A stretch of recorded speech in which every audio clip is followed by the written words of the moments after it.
namhlanje. Amen. Sizoletha bani uJesu. Bingelele usibuda umfethu lapha ngiyazi ngeke asabingelela. Yaqala la yasuka seyisukile. Amen. Bengicela bazalwane sivuleni incwadi zethu in the book of Genesis chapter 6 from verse 9.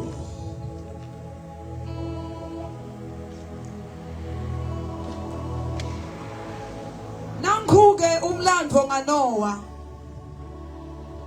Noah abelungile amsulwa esitukulwaneni sakhe ahamba naNkulunkulu. Noah abenamadvodzana lamathathu bekubo Shemu naHam naJafethi. Umhlaba wawonakele emehlweni aNkulunkulu.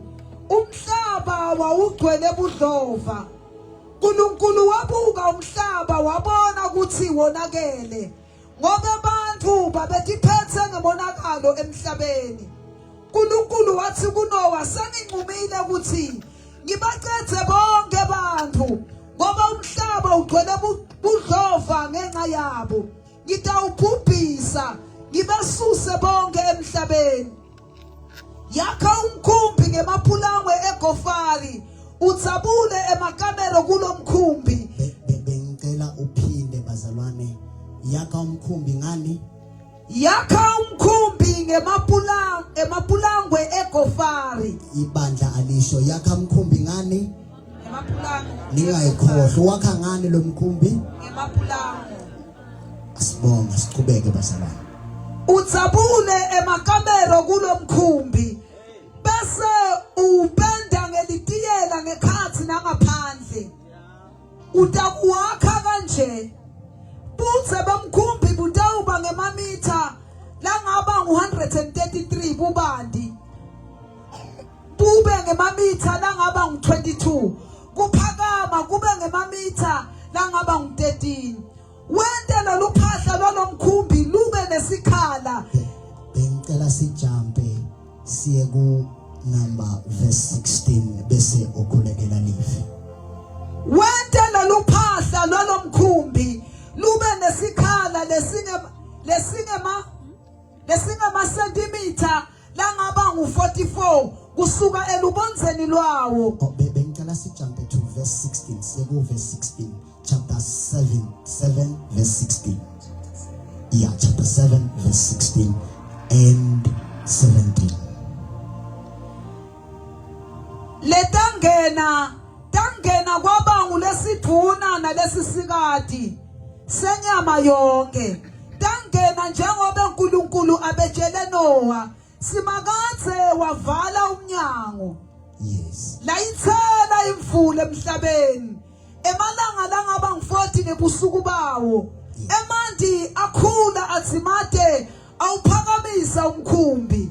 Wasukuma emhlabathini. Philile babelivi lakho. uNkulunkulu wethu lonemandla khuluma ngalo Nkosi ngomgcotshwa wakho sikulalele in the name of Jesus. Amen.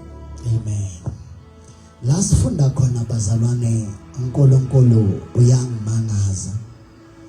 Lithi iBhayibheli abantu nabadalwe nguye baphenduka baba abantu ababi. Benda izinto ezithusa kakhulu. Uyangimangaza mina ngabantu abadalwe ngoNkulunkulu baphinde bajikele lo nkulunkulu abadalileyo. Ayikho into ebuhlungu umvangeli yokuthi uzala umntwana uthi sewumzalile aphinde akujikele angasarecognize njengobaba wakhe. Kunjalo ke kulesizukulwane esiphila kiso kunabantu abadalwe uNkulunkulu kodwa baphinde bathi uNkulunkulu akekho.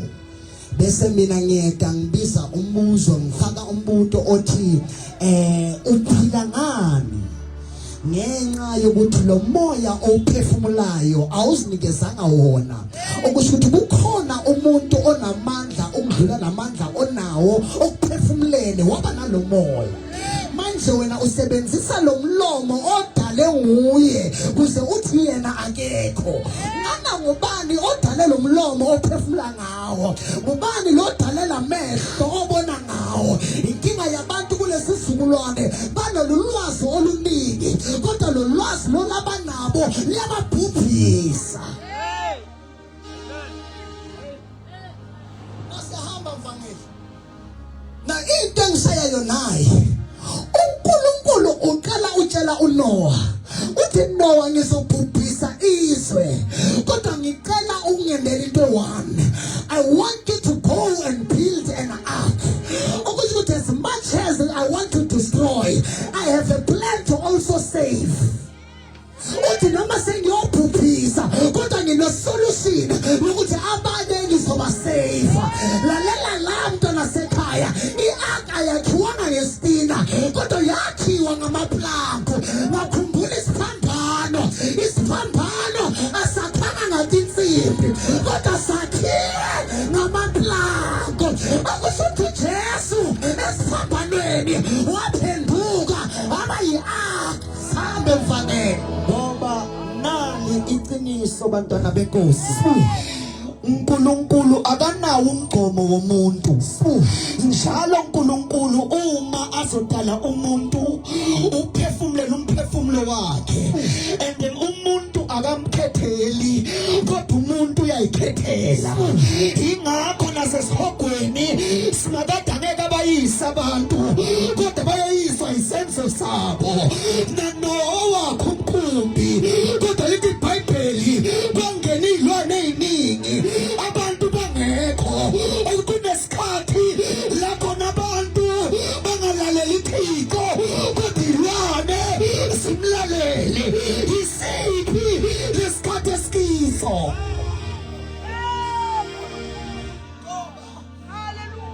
Ngoba ningizweni kahle abantwana basekhaya. uNkulunkulu wawakha umkhumbi ngoba ibona abayidecide-layo ukuthi inside bayangena noma bangeni. Inganamanje abantu bayidecide-la baye ematshwaleni ngama-Sunday sithi kuyokhonzwa bayihambele. Ngena emkhumbini. Into engisaya ngomkhumbi mvangeli uthi uma uphakathi emkhumbini abantu ngaphandle babhubhiswa ngamanzi kodwa laba abaphakathi emkhumbini bayaphepha. Sizomemezela namhlanje ukuthi ngena emkhumbini. UJesu ophilayo ngena emkhumbini ngoba emkhumbini kuyaphilwa. Abanye baphendula uJesu athi by his stripes we are healed. Ukuthi washawa uzophila siphile. Ngoba into engishaya ngalomkhumbi kuthiwa wakhiwa umkhumbi. Bangathi Noah uyadlala ayikho into ayenzayo ngoba kunezinto engathi zingubula phambi kwamehlo abantu kanti ugubha. Ngoba uNoah wawakha umkhumbi ilanga libalele ngoba siyamkhonza simakade inkosi sengakafiki. Siyamphumisa kwabanye lisabalele. Bengizokutshela mntu wasekhaya ukhonza usaphila ngoba iyeza imvula. Yes, imvula. Yes, imvula. Isikalile imvula. Into engisaya ngemvula naye uNoah wakha umkhumbi nje akayazi idate lemvula izoza ngayo ngoba uma bekayazi bekazotshela abantu ukuthi ngemhla ka-3 kunemvula ezayo. Kodwa umuntu oyazi ukuthi imvula iza nini yilodwa lizulu nomhlaba. That is why noJesu wathi ngiyabuya. Akunamuntu emhlabeni owaziyo ukuthi ngiyabuya nini ngaphandle kwababa ebazalwane. Uyabuya, uyabuya, uyabuya Jesu. Into uzokuthola ukuphiweni ngoba abanye bebathangwa njengoba uNoah wakhe umkhumbi. Abanye bayahleba. Umbuzo uthi wena uyokuthola uwenzani?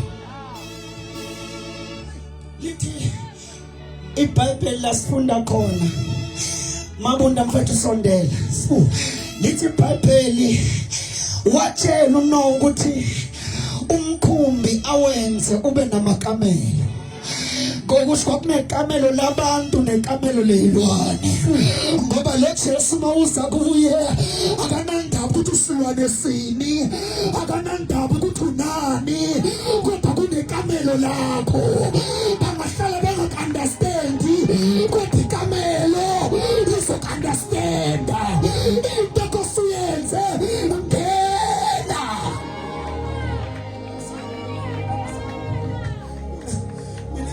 Kusho bazalwane, I believe uthi the time basemkhumbini lithi iBhayibheli imvula enamandla yehla. Nayo into engisayayo, if you have noticed the flood, a flood does not move a normal way. Uma ungaphakathi emkhumbini ngathi ngayibona iTitanic ukuthi njani. Uma namanzi eza uyangapha, uyengapha, unyakaza kube ngathi uyawa. Kodwa nayo into engijabulisayo noma unganyakaza, as long as ngiphakathi emkhumbini angeke ngife. Ukunyakaza ngizonyakaziseka kodwa ngiphephile uma ngiphakathi emkhumbini. Into engishaya ngalo mkhumbi impostoli nawe mfethu mabunda, imvula yakhe mayifika abantu bafa babhubha. Kodwa manje into engichaza ngalo mkhumbi uyasebenzisa into ekosibulale bantu yayenza bayitransport. Awubona Jesu into ebulala abanye wena ngeke uzufe kodwa uyaphakamisa.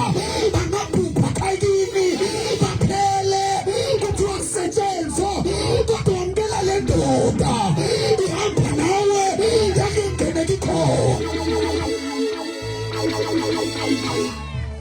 Bangicela kusho bazalwane namhlanje ebusuku ukuthi singcono isitepe sinoJesu kunesitepe singanaJesu. As long as ngingenela inkosi ikhona akusho ukuthi ngeke ngishayeke. Ukushayeka ngizawushayeka kodwa into ezongiphilisa ukuthi nginaye. Inkinga naye wena ukungenzeka ungamboni kodwa izitha zakho ziyambona. Ngoba uShadraka noMeshaki noAbednego bebahamba phakathi komlilo. Ngiyacabanga kunokuyenteka ukuthi the sportsman abaShadraka noAbednego abambonanga kodwa uNebukadneza ngaphandle wambona. Ngoba uma singena emlilweni singakhala kodwa abangaphandle bayambona ukuthi uNkulunkulu wabo uyabasindisa. Ngoba emntana sekhaya awena ungahlala ungawaboni lamandla kuwe kodwa amadimoni nabathakathi bayawabona. Bamangala uvuke njani ekuseni kanti kunamandla omkhumbi. Bamangala ukuthi sabulala abantu abayi-20 lona kafingane kanti hayi ngingaphakathi emkhumbini. Ngena ithi iBhayibheli, the more Pharaoh ever oppress, the more they multiply. The more abaqindezela bebakhula ngenamba. Allow the pressure to come. Ngoba the pressure ayizange ukuzokubulala kodwa ize ukuzokumultiply.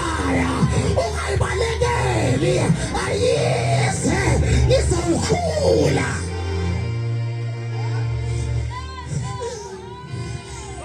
Kunento engichazayo, amazambane awatshalwa ngaphandle kodwa kugubha umgodi uloku gujwa bese ayagcijwa. Awufethu wena mawungazi ungathi amazambane ayangcwatshwa kanti kungcwabeni kwawo is the more multiplier. Lo mgodi usathane akufaka kuwe ufaka umuntu omultiplyayo uyophakama uyo-expanda. Ngoba bakha baqedwa. Ngiyayazi ibhaluni bazalwane, ngiyayazi ibhaluni, ngiyayazi ibhaluni bazalwane.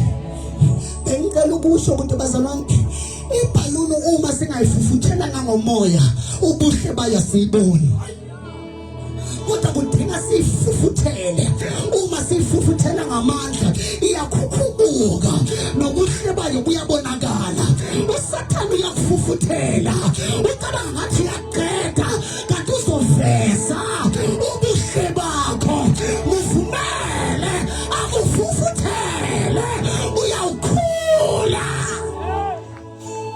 into emshaya ngebhaloni mfethu mabunda ukuthi umoya olethe shape ngoba every time mawuvukela ungumntwana kaThixo leyo nto ayizange ukuzokubulala izolethe shape ethise and nansi into enamandla awukwazi ukufaka awukwazi ukucwilisa ibhaluni mfethu mabumbe emanzini uma ngabe uzocwilisa ibhaluni emanzini nawe oyifaka ufuna ucwile entasekhaya wena uvinjwa abafuna ukuphakatha wena nempilo zabo zokuma alaya kapha ngoba siyibhaluni abaqindezela thina osemazulwini uyanyakaza siyafana njengebhaluni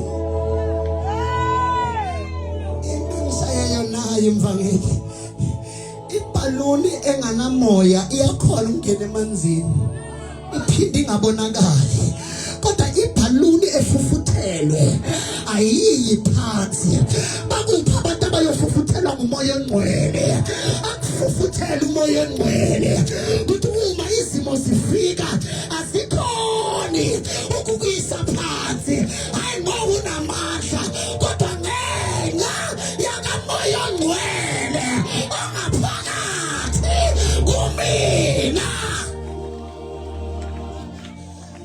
ngoba into yenza uPeter aphika uJesu ngiyam-understand ukuthi why abengagcwaliswanga ngomoya ongcwele bekuyibhaluni engenamoya no Judas ngiyam-understand ngoba umoya ongcwele uma usugcwaliswe ngaye one of the things akunikeza sona isibindi njengebhubesi rakhaphakatha emntana sekhaya the moment wamkela moya izinto bezikuhlula uyohamba phezu kwazo uyinyathele ngoba uhamba nomanyathela iBhayibheli mvangeli lisitshela ngenye indoda okuthiwa uStefane ithi ibhayibheli bekuyindoda lebe igcwele ngomoya ongcwele ngiyavisisa ukuthi kungani uma bamshaya ngamandla uma bamshaya ngamatshe angabona amatshe kodwa phela ibona amazulu avulekile into emenza ukuthi angabona izinto zamhlabeni ingenxa ukuthi ugcwele ngamoya ongcwele bengicela mntana sekhaya ungaloku ukhwenshi ungaloku ubuza Nowa ukuthi wena uyohamba ngalo mkhumbi ngene emkhumbini ungaloku ubuza ukuthi uJesu uyobuya nini ngena emkhumbini ungaloku ubuza ukuthi manje lamanzi ngeke siqede na ngoba abamethembayo bayakufananiswa njengentaba yaseSiyoni abanakunyakazisa unento yakhulunywa nguJesu mabunda ayikhuluma noThomas Thomas inkosi ivukile yaziveza kibo uthi Thomas angikwazi ukukholwa ngicela ukubona amanxeba ngoba Jesu phela uhambule wathi wathinte nawo wanele ukuthinta wakholwa mara mfundisi ngishaya istatement esirelease uJesu makaqeda ukuthintisa uThomas amanxeba sithi le statement nina ningcono ningibona ngisaphila kodwa babusisiwe abangikholwayo bangangibonanga kunesibusiso ekukholweni Jesu kunesibusiso ekwamkeleni inkosi yabusa yathi wobani laba abambethe ingubo esimhlophe hayi bonke losi nganesakhe ingubo simhlophe yaphendula imfana kaThixo yathi laba babuye kuhlupheke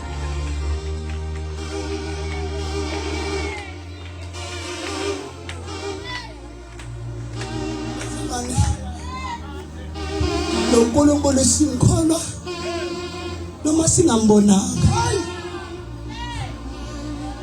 angathi bazalwana ukuthi flight ngigibele kangakanani kaningi sigibele iflight kodwa ipilot asikazi sayibona kodwa into esenza ukuthi khona sibona ngeflight indiza ndizokhuluma nomuntu ukuthi uThixo awukamboni kodwa the fact ukuthi uyaphila awumbonanga ngamehlo kodwa ngemsebenzi uyabonakala sizomemezela ukuthi ukhona uNkulunkulu ophilayo ukhona uNkulunkulu onendaba nomuntu namhlanje ebusuku ukhona uNkulunkulu ofuna ukuvakashela ikhaya lamuntu ukhona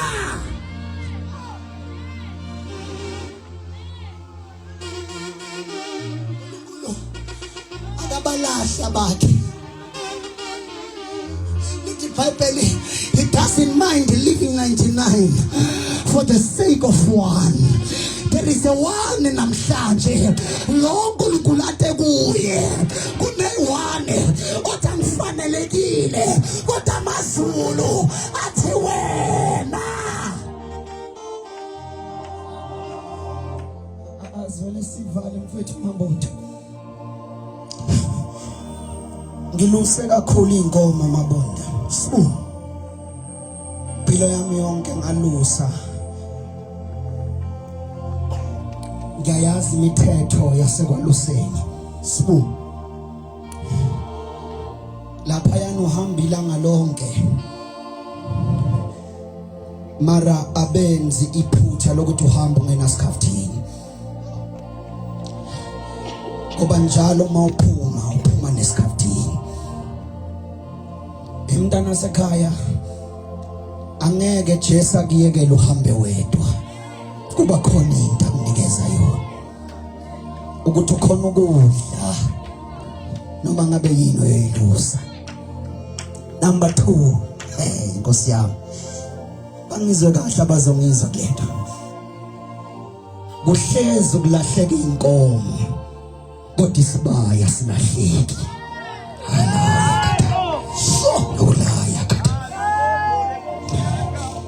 sihambe siyendabeni siyofunana nenkomo kodwa isibaya siyathembeka emntana sika noma ngabe ulahlekile waya kuphi kodwa izulu lihlezi lithembekile ulaya khatha lihlezi lithembekile buya mntwana buya musukulibala awungazalwa nabo kodwa ufani nabo halayila kapakapa unento ehlukile izulu liyakudinga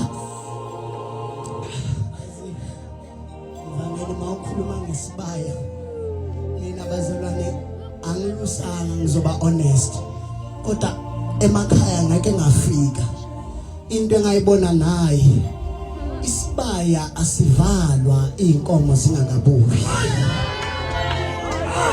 as long as inkomo zingakaphelelwa sihlala sivulekile ngakhumbula indodana yolahleko naye yake yafana nenkomo yaduka kodwa noma seyidukile lithi iBhayibheli ubaba bekaloku amzunguza eloku ebheka ukuthi this is the day that my son is gonna come back sizomemezela ukuthi uduka udukile kodwa ubaba isibaya kakasivali kushoda wena abanye benu lasiyana badleni nilimaze ngabanye abazalwane akusubaba olimazile wahleba umzalwane wabaleka esibayeni inkomo azikho safe uma singaphandle kodwa si-safe uma sisesibayeni ngaphandle kunamabhubesi ngaphandle kunetinyoka ngaphandle bangakutshontsha kodwa uma usesibayeni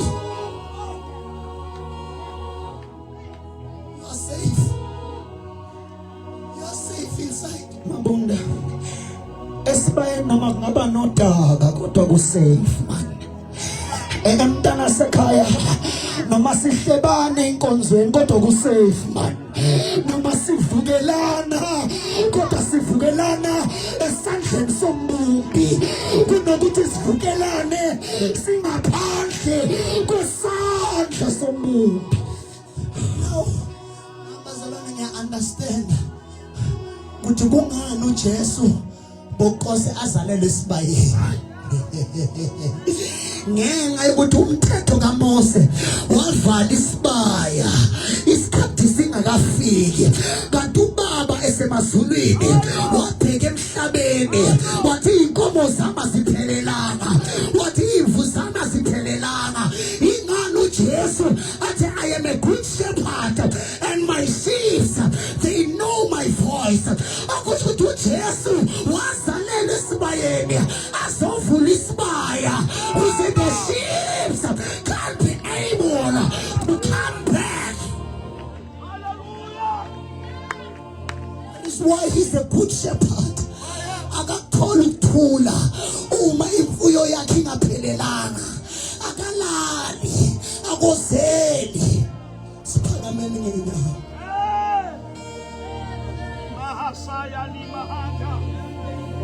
Thank you, Jesus. Kunesibonakaliso esenzeka uma uJesu ethwele isiphambano bekasithwele simsinda kunabantu abamlandelayo and abebemshaya ngesithwebo awukwazi ukulanda inkomo unganaso isithwebo lento beyenzeke esiphambanweni lokuyisiprofeto ngoba manje okusho ukuthi the moment baqhuba Jesu is the more abantu bamlandela emntana sekhaya into eyenzeke esiphambanweni kwakulandwa thina kwakulandwa wena bengicela namhlanje ntambama landela isiphambano landela wahlatshwa iyodwa inkosi eyafa yavuka akhona amanye amakhosi afa ashwa simpethu kodwa iyodwa inkosi eyala ulaya khasaya engicela ukuthandaza nabantu namhlanje abathi ngiyayidinga le nkosi yamakhosi engicela ukuphakamisa isandla sakho uthi ngiyamdinga umbusi wababusi ngiyamdinga umbongoshe wezulu phamba isandla sakho siphambisele phezulu ethi ngiyayidinga le nkosi madodanyana umuzi engishumayela ngayo bengicela nje waseniphamisa isandla nigijime nize ngaphambili sizonibeka izandla namukele le nkosi ngoba angeke umamukele angakunikeza okuthize elithi iBhayibheli bonke abamamukela ubanikeza amandla.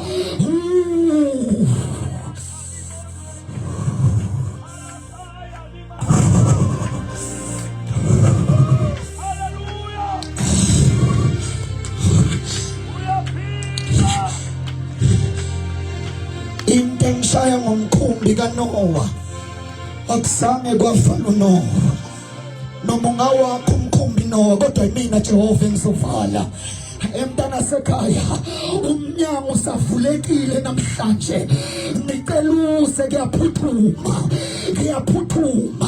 ngoba ukusindiswa kwakho ukusinda kwekhaya lakini ukusindiswa kwakho ulaya khaprakapha. Oh shalama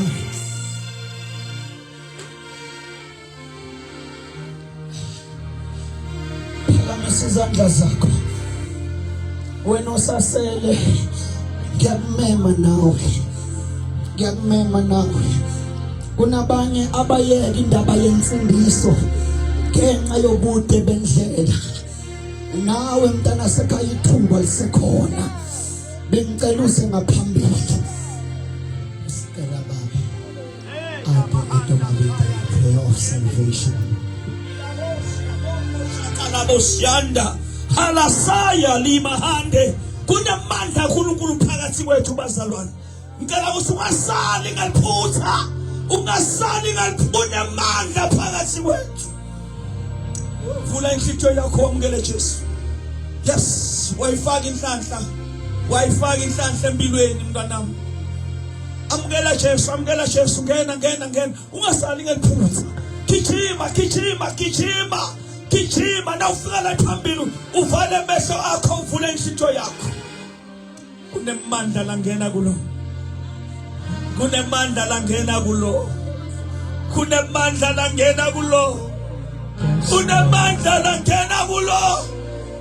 Manda saya libosianda halazaya libosika mokoshata halasaya limayata alasaya libokosaya hata lihasaya.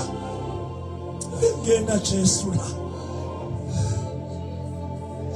unemandla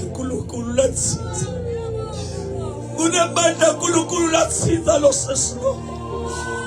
Kunamandla kaNkulunkulu latsiza lo sesilo. Mohosika libosianda lamanda ilasaya libo hasaya.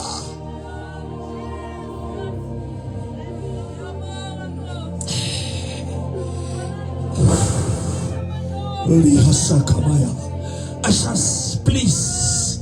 Nagani kunamandla kaNkulunkulu amangalisako phakathi kwethu. Ngicela nje ukuthi emva kwemuntu kube ne-asha egameni lika Jesu. Kunamandla kaNkulunkulu la. Ngicela labale baphakamise ithandata yabo bavule inhliziyo yabo bathandaze nami umthandazo. Nkosi Jesu, ngivula inhliziyo yami namuhla. Ngiyakwamukela. Ngena inhliziyweni yami. Ngikeze ngengadi yakho. Thethelele onke amaqala ami namuhla. Sengilivila livi lakho. Ngiyavuma kungena kuwe Nkosi Jesu. Nawe ngena kimi. Musa enhliziyweni yami. Ngentela umusa emlomo wami nangenhliziyo yami yonke. Ngiyanqamula tonke dicalekiso.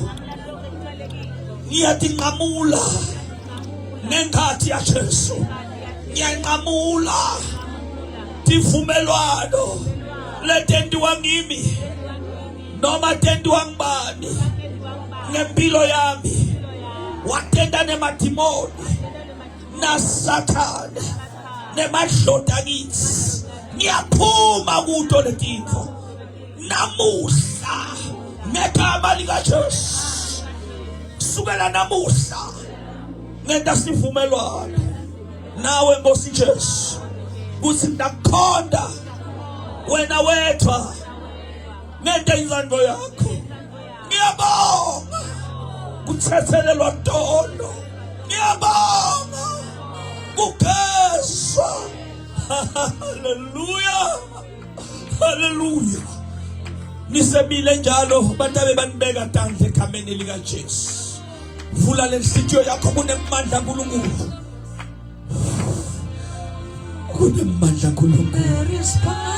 Grace. Grace.